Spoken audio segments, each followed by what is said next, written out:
Nick Gubbins and Dawid Malan both hit brilliant hundreds as Middlesex broke records in defeating Sussex by 3 runs on the Duckworth-Lewis method in a thrilling Royal London One Day Cup match in Hove. Put in probably because of the threat of rain later, Middlesex lost Nick Compton in the 6th over as he was trapped in front by Ollie Robinson, the batsman on his way for 2 at 18 for 1.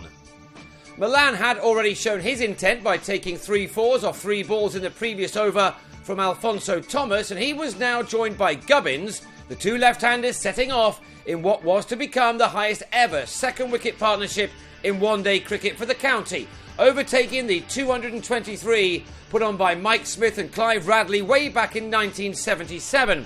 Thanks to them, the visitors were also to make their highest ever List A total and the highest score of this season's Royal London One Day Cup competition. Gubbins was a revelation in front of the TV cameras, and on this form, he has a great future ahead of him. This was the first of his 7 sixes. Middlesex had made nothing more than a steady start, the total reading 123 for 1 at the halfway stage, both batsmen making 57 ball 50s, but boy did things improve thereafter.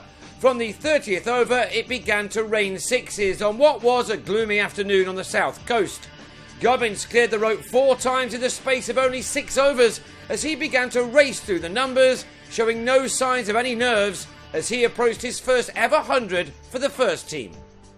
Maximum number 5 had him at his ton off only 93 balls, his second 50 occupying just 36. It was a magnificent display, a knock filled with exquisite cricket shots and hardly a slog amongst them. We can only hope that this will be the making of him. He had a TV audience loving every minute. Malan eased his way to what was the 5th century of his List A career. His came off 100 balls including 11 fours, and then he started to hit sixes, 3 in fact, in the next 4 overs. The partnership between these two was finally then ended after they'd added 268 runs in 35.5 overs. Malan was out in the 41st for 131, just 3 shy of his career best. He left a proud man, his runs being made off 115 balls with 13 fours and 3 sixes. Gubbins was out in the next over, and he was disappointed to find Chris Nash at long off Robinson, but his 141 was an innings to stay long in the memory. It had used up only 113 balls with 9 fours and 7 sixes. The runs then kept on coming from John Simpson, although he did lose acting captain James Franklin for 6 as Michael Yardley struck for a second time. He left with a score reading 314 for 4 in over number 45, but some more clean hitting from Simpson eventually saw Middlesex pass their previous best total in List A cricket of the 350 for 6 made in a 40-over game with Lancashire at Lord's 3 summers ago.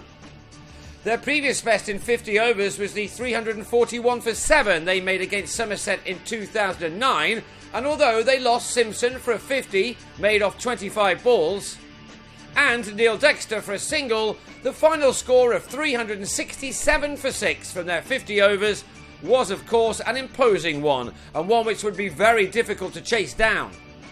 A couple of rain breaks at the start of the reply altered the target for Sussex to 309 off 40 overs. No easy task, although they made a great effort. Nash and Luke Wright are dangerous customers, and with the pitch still playing ever so well, they were able to knock off 74 runs in the first 8 overs of the reply, both openers matching each other shot for shot.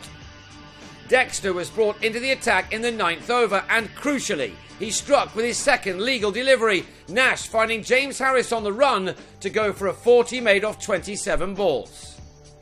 Dexter struck again in his 4th over to get rid of Matt Machin. Malan with the Cats this time, which left the Sharks on 114 for 2 in over number 15. By now, Wright had made a 50 off 36 balls and added this 6 to his ever-growing tally of 4s. But when Toby Rowland-Jones was recalled to the attack to have him held by Dexter backpedaling just inside the rope for a 53 ball 72, Middlesex were back where they wanted to be. Rowland-Jones was soon celebrating again by having Ed Joyce taken behind, a wicket which left the home team on 180 for 4 after 25 overs, now needing a further 129 runs for the final 15. That was reduced to 88 off the last 10 after Craig Cachopa was bowled by Dexter, who was, not for the first time in white ball cricket this summer, the pick of the Middlesex attack. Harris then disturbed the stumps of Yardy in the 34th over, while in the next one, Junaid Khan removed Beer for a duck. With 5 overs remaining, Sussex were left to find 62 more runs with only 3 wickets in hand. In their favour, they did have George Bailey at the crease on 68 at this stage, and he then moved up a gear. Still, when Junaid Khan struck again to remove Robinson for 6, the target was 43 off 3 overs. It looked to be over, but Bailey didn't think so. In the space of 3 deliveries, straddling the 38th and 39th overs, he sent the ball over the rope twice to reach 100 off 71 balls, and that brought the game right down to the last over of this thoroughly entertaining cricket match. 17 were wanted. Bailey took 8 runs off the first 3 balls from Harris, but then, trying to keep the strike as he had to do, he was run out by Andrew Balbirnie. 2 twos followed, which meant that Middlesex had done it. Just. Sussex ended on 305 for 9 from 40 overs, and that meant a loss by 3 runs for them. It was a huge win for the visitors, who now have 5 points from 5 games and sit just outside the top 4 in their group with 3 more to play, the next being in Colchester on Wednesday, a match that will now start at 11 in the morning because of roadworks on the M3.